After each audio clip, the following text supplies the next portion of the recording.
Hola clase, bienvenidos. En esta lección hoy van a aprender las diferencias entre las preposiciones por y para. So in today's lesson, you're going to learn the differences between using por and para. They both mean for, but they're used differently.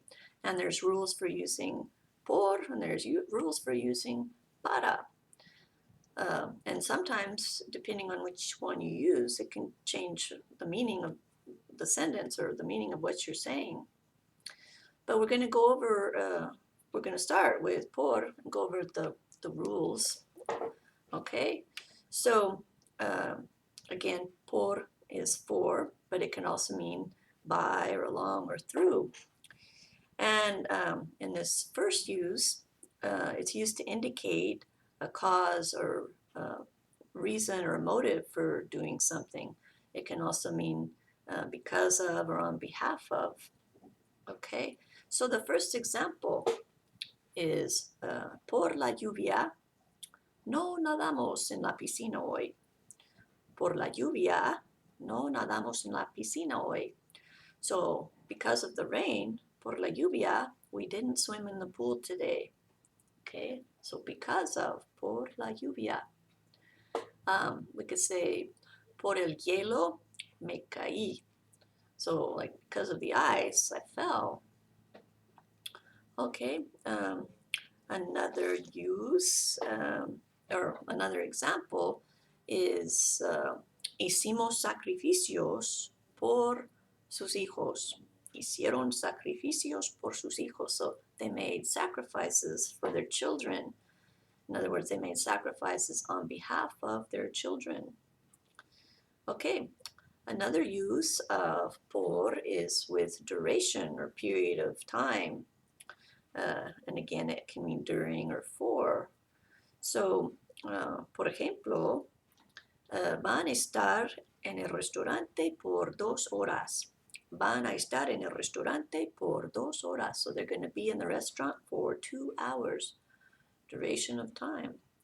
Or you could say, estudiamos el español por 3 horas cada noche. Right? Estudiamos el español por 3 horas cada noche. So we study Spanish for 3 hours every night. Claro que sí. Okay, another use of por is with exchange, in exchange for something. So, por ejemplo, él compró las piñas por 15 pesos. Él compró las piñas por 15 pesos. So he bought the pineapples for 15 pesos. Or I could say, compré los pantalones por $20. Compré los pantalones por $20. I bought the pants for $20. Also, you use it immediately following gracias, which is thank you. And so, gracias por el regalo de cumpleaños. Thank you for the birthday present. So you're always going to use por following gracias because you always give thanks for something. Por. All right. And then another use of por is with general movement through space. And this is when it could be along or through or by. So for example, por ejemplo, Pedro caminó por el mercado. Pedro caminó por el mercado. So Pedro walked through the market. He walked through the market. Or we could say, corrimos desnudos por el parque. Corrimos desnudos por el parque. We ran naked through the park. Highly recommended. All right, then the last thing with por is with fixed expressions. Okay, and you just memorize these, no problem. Para also has fixed expressions that you'll memorize. Okay, but the first one is por ejemplo, and that means for example, and I say that a lot when I'm giving examples in the lessons. Another one, por eso Por eso means that's why, or literally for that reason. Another one, por favor. Por favor is please. I'm sure you've heard that, said that. Another one, por fin. Por fin means finally. And another one, por supuesto. Por supuesto means of course. And then other ones have to do with periods of the day, during or specific periods of days. Por la mañana, in the morning. Por la tarde, in the afternoon. And por la noche, in the evening. All right, so those are the uses of por. Now we're going to go to the uses of para. And again, para can mean for, of course. And again, there's different uses of para. And the first one is to indicate a goal or a purpose. It can mean in order to or used for. So, for example, this first one, we could say, vamos al mercado para comprar fruta. Vamos al mercado para comprar fruta. So we go to the market to buy fruit. Or you could say we go to the market in order to buy fruit. That's the reason, that's the goal. That's why we're going to the market. As opposed to vamos por el mercado, we're walking through or we're going through the market. So you can see the difference in meaning. Okay, there's a reason or a goal for para comprar fruta, in order to buy fruit. Another use of para is used with recipients, the receiver of something. So, por ejemplo, ella compró un regalo para su amigo. Ella compró un regalo para su amigo. So she bought a present for her friend. So her friend is the recipient of the present, receiving the present. I could say, él compró un regalo para mí. He bought a present for me. Okay.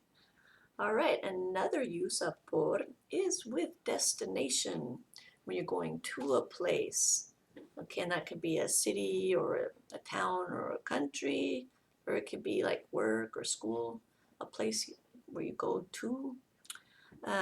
So, por ejemplo, salen para Barcelona mañana. Salen para Barcelona mañana. So they're leaving for Barcelona tomorrow. Okay, bien. Another use of para is with deadline, like when something's due, like for Thursday or for tomorrow, like homework is due for tomorrow. So, for example, la tarea es para mañana.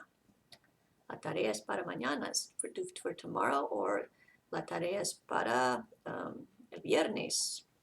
The homework is for Friday.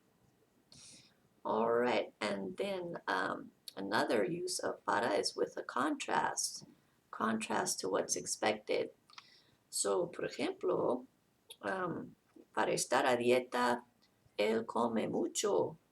So, para estar a dieta, él come mucho. So, for being on a diet, he eats a lot. Okay, so that's the contrast, in contrast to what is expected, right? Muy bien.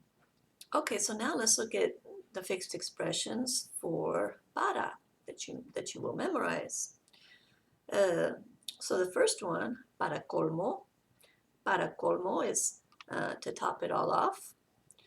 Para nada, not at all. Para siempre, forever. Para variar, that's for a change. Okay, muy bien.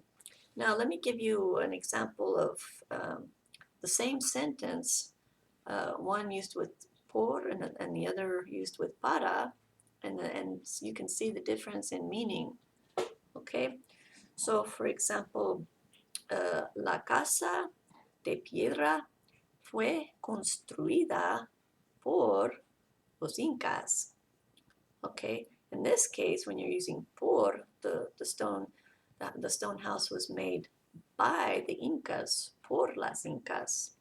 But if you use para, la casa de piedra fue construida para los Incas, that means the stone house was made for the Incas.